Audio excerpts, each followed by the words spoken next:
You're listening to HowStreet.com radio, available online at TalkDigitalNetwork.com. Welcome to HowStreet.com radio, the online source for market opinions. Here is Jim Goddard. My guest is David Smith, Senior Analyst for the Morgan Report, which you can find online at silver-investor.com. Welcome to the show, David.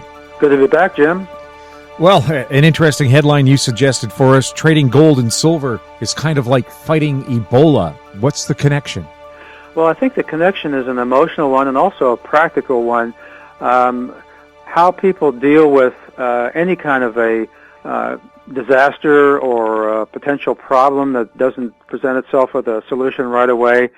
The old idea of survivor versus a victim. Survivors focus on how they can respond, and victims focus on the problem that they're in and become more and more emotionally unbalanced. And I was listening to a very interesting YouTube webcast, actually not a webcast, but kind of a YouTube video that was shot in Liberia last week, dealing with the situation there. And this Western journalist very bravely went around talking to people, and I was struck by the way in which these people were putting themselves at risk to help their fellow countrymen. And these were everyone from driving people to that were infected to a clinic, to burying the dead, to trying to come up with solutions. And the person that really just amazed me was a man named Dr. Mohammed Sango, who was the medical director at a place called the Redemption Hospital in Liberia. And this had been a free clinic where people would just come there. There weren't any medical facilities. And when this tsunami of Ebola victims hit the country, people started coming there and they had no treatment. And he turned it into a treatment center as best he could with very little medical supplies. And he talked in the interview about coping emotion. When they asked him, he said, how do you keep from becoming, terrified? And he said, I have to cope. I have to cope with the stress. I have to cope with the emotion. If not, I will be a victim of circumstances. And I think this is exactly what we're dealing with in the mining stock portfolio now, in gold and silver and platinum and palladium for investors, because we've had this grind going on so long. And then now with all this other stuff coming in, it seems like overwhelming. And people either get frozen on the spot, or they sell their stocks good and bad at a loss, or they don't know what to do. And I think if they ask themselves how they can respond, and they think about what this doctor did under these terrible circumstances, I think they can put themselves in a place not only to survive, but when the market turns, as it gives evidence that it's doing now, of thriving and being at the winner's table. I also saw a thing on business television where one analyst suggested that you should sell your oil stocks right now and start picking up gold equities, especially underpriced juniors, because he says if one of them makes a major find, they're going to be supported by a major company right away. So, but again, he said you have to do your research to make sure you're getting the right ones. Well, I agree with him on that, and people may or may not have oil stocks, but whether they do or not, I think they should be doing the research on the gold miners and the silver miners and picking the best of the best. And that's one of the things, Jim, I think is going to be a shock to a lot of people, is when the market turns and we get a sustained uptrend, there are going to be much less choices to choose from than there were a couple of years ago, because a lot of the deadwood's going to be blown away or be obviously have no future. And so if you can find the best, and it gets easier and easier because the choices are more limited, and if you just get a few of those really good ones and hang on, and if you're able to buy scale down if you're not fully committed, and if you reassess what's going on with your choices, I think you're going to be very happy in the next year or so when things really get turned around. Yes, he suggested as well that this is a long-term investment, not something that you hope is going to pop up in a week or two. That's correct. That's another thing, and it's really hard, those of us who've been waiting with some of our positions for almost 4 years now, that we think, oh, no, we have to wait still longer. But Mr. Market makes a decision, and we have to kind of go along with what he presents with us. And I feel that in my case, everybody has to make their choice. But I think for me, even though it can be disheartening at times, I think if I focus on how I can respond, I think that I'll be happy that I did, and it'll be worth the effort. And once things turn around, you forget the pain of right now pretty quickly. China's still snapping up every piece of physical gold they can lay their hands on. They've been gold bugs now for how long? 10 years? Well, quite a long time, and indications are by Coos Jensen and others that they purchased most of the available gold supply last year that was out for that year. Wouldn't be surprised if their purchases are down this year, but the point is they are continue to be important players in the market, and the same with India as well too. So this is still going to be an ongoing thing, and as we see more and more issues coming up with regulations of new mines and things like this, there's some very serious issues going on in Peru now, for example, that could have real negative impact on future mining operations there because of the political scene.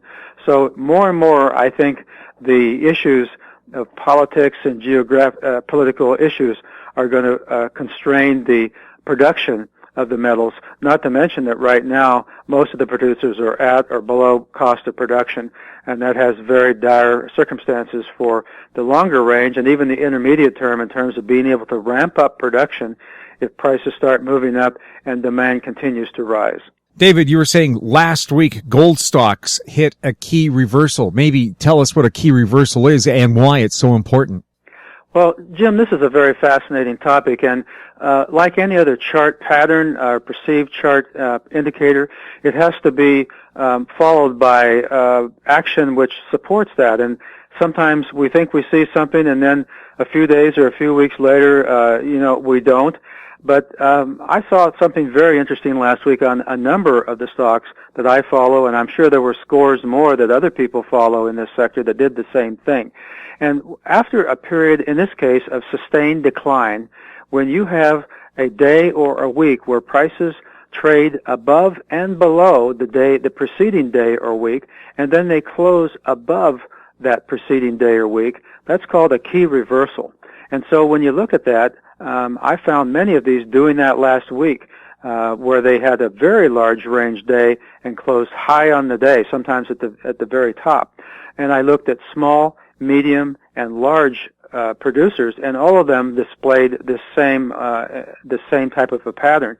In addition, many but not all did so on very high volume, which is positive, and also the MACD indicator, which indicates the variance that's going on, was on an upward direction. And so I looked at that, and then I also asked myself, what does a person do if they didn't get the position they wanted at the lows, or they didn't get enough? Well, rather than going out the very next day and buying the top of the next rung, what often happens, and what has happened over the last week, is that you'll get a decline of around 50 or 60% of that line that had been created. And if you want to add more to your position, you buy into that decline. You kind of wait for it to go down anywhere from 50 to 60%.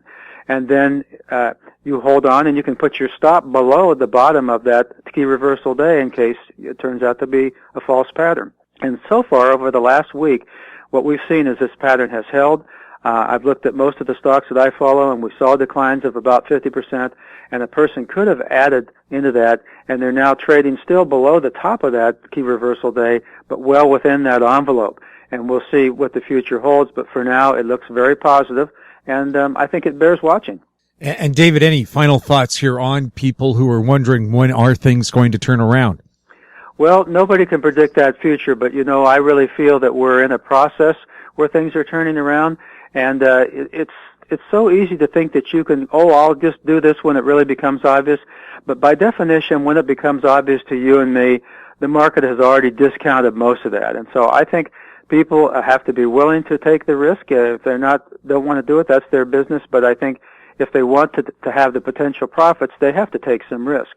And, Jim, getting back to what we talked about earlier here today about the idea of comparing how people respond to Ebola with the market conditions, I think there's a lot to recommend that analogy.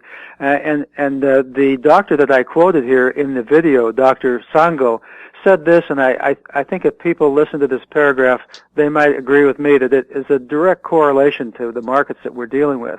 He said, if you think so much about the disease and become frightened, what you're supposed to do to protect yourself, you cannot do it. You will not think. When the fear consumes you, then the disease equally consumes you.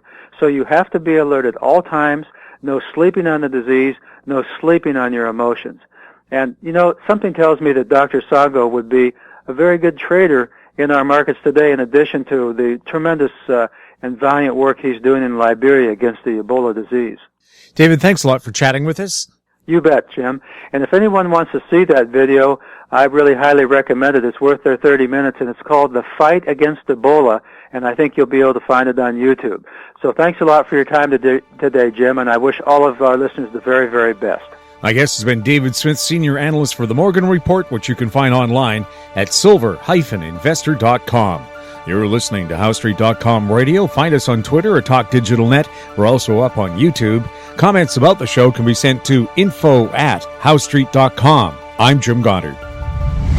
Comments made on HowStreet.com radio are an expression of opinion only and should not be construed in any matter whatsoever as recommendations to buy or sell any financial instrument at any time. Available online at TalkDigitalNetwork.com. HowStreet.com radio is a production of HowStreet Media Incorporated.